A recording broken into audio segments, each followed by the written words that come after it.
Hi friends, ఎలా ఉన్నారు? ఈరోజు మనం గులాబ్ జామ్ తయారు చేసుకుందాం. అలాగే ముందుగా మన ఛానల్ని లైక్ చేయండి, షేర్ చేయండి, సబ్స్క్రైబ్ చేయండి. ముందుగా గులాబ్ జాము ఆటా తీసుకుందాము. మనం ఒక కొలతగా తీసుకుందాము.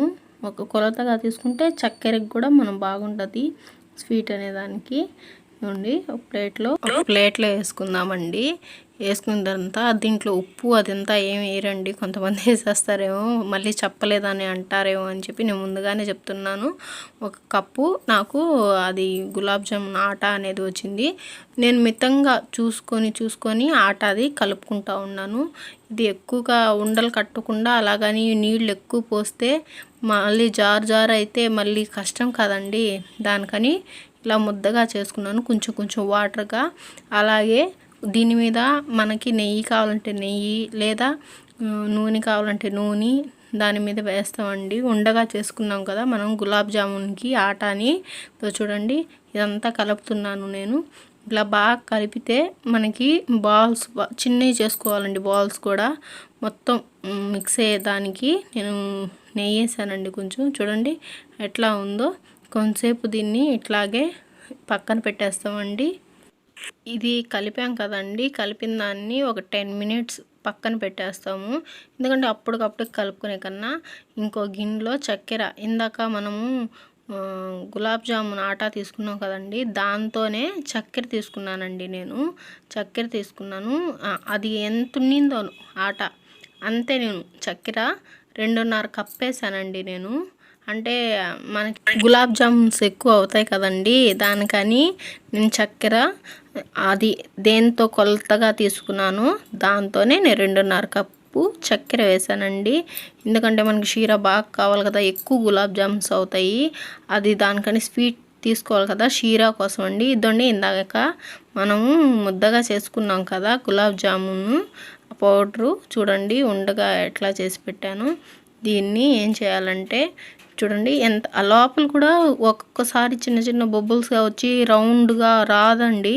దానికని బాగా మనం మెత్తగా చేసుకోవాలి దాన్ని. ఇప్పుడు చిన్న బాల్స్గా చేసుకుందామండి. అంటే పెద్దగా చేసుకున్నాం అనుకోండి, ఇప్పుడు మనం నూనెలో కాల్చిన తర్వాత ఇంకా పెద్దగా అయిపోతాయి. షీరాలో వేసిన తర్వాత ఇంకా పెద్దగా అయిపోతాయి. దానికని ముందేనండి చిన్నగా చేసుకోవాలా. చూపిస్తున్నాను చూడండి ఎంతెంత చిన్నవి చేశానో. అవి చేసేదానికి నాకు చాలాసేపు పట్టిందండి, ఎందుకంటే చిన్న బాల్స్ కదండి, దానికని చాలాసేపు పట్టింది. దాదాపు ఒక 1/2 hour పట్టింది. ఇద్దండి చూడండి ఎన్ని అయ్యాయో. ఇవన్నీ దాంట్లో సరిపోవాలి కదండి, దానికని నేను 2.5 కప్పు చక్కెర వేసాను షీరాని. ఇదండి ఇందాక నేను నీళ్లు పోసి పెట్టాను కదా షీరాని, ఇది స్టవ్ మీద పెట్టానండి. కలిపెడుతున్నాను, అంటే చక్కెర అనేది నీళ్ళల్లో కరిగిందా లేదా అని చెప్పి కలిపెడుతున్నానండి నేను. చూడండి ఇట్లా కలిపెడతా ఉన్నాను. ఇదండి మొత్తం కరిగిపోయిందండి చక్కెర నీళ్ళల్లో. వేలగలు కూడా వేసేస్తున్నాను నేను, ఎందుకంటే మనం మళ్ళీ ఏం అవసరం లేదు. అలాగని పౌడర్ కూడా దీంట్లో చేసి వేయాల్సిన అవసరం లేదు, ఎందుకంటే గులాబ్ జామున్ కదా, దానికని ముందే వేసేసానండి నేను. గులాబ్ జామున్కి పక్కన ఇంకో స్టవ్ మీద బాండలి పెట్టుకున్నానండి. దాంట్లో ఆయిల్ తక్కువే పోసుకున్నాను, ఎందుకంటే ఇవి వేయించిన ఆయిల్ మిగిలిన అవి చేయన అంత వేస్ట్ చేసుకోను. అందుకని కొంచెమే ఆయిల్ వేసాను నేను బాండలీలో. చూడండి కొంచెం ఒకటిగా వేస్తున్నాను, అంటే మళ్ళీ దూరం మళ్ళీ ఎక్కడ తగలుతాయో అని చెప్పి అవి ఒక్కోటిగా వేస్తున్నానండి నేను. ఒక్కోటి అన్నీ ఒక్కసారి వేసుకోకుండా ఒక్కోటి వేసుకున్నానండి. చూడండి ఎలా కాల్స్తున్నాను. ఇవి ఎక్కువ కొన్ని కాలిపోయాయండి, అంటే ఫోన్ నాకు పట్టుకునే దానికి మా బాబుకు సరిగ్గా చేత కాలేదు, అలా దానికని కొంచెం ఎక్కువగా గోల్డెన్ కలర్లో అయిపోయాయి. చూడండి ఈ కలర్లో వచ్చాయి. వచ్చిన దాన్ని తీసేస్తున్నానండి నేను ఇప్పుడు. చూడండి మళ్ళీ కొన్ని వేసానండి, అంటే నేను 2 సార్లుగా కాల్చుకున్నాను. ఇది షీరా బాగా కాగిందండి, అంటే మనకి బాగా పాకంలాగా ఏం అవసరం లేదు, షీరా కదా, దానికని నుండి దీన్ని ఆపేసి కొంతసేపు చల్లార్చుకోవాలండి. ఇది ఫస్ట్ నేను కాల్చి పక్కన పెట్టుకున్నానండి. వేడి మీద మాత్రం వేయకూడదండి. అది షీరా చల్లారిన తర్వాతేను గులాబ్ జామున్ అనేది దాంట్లో వేయాలండి.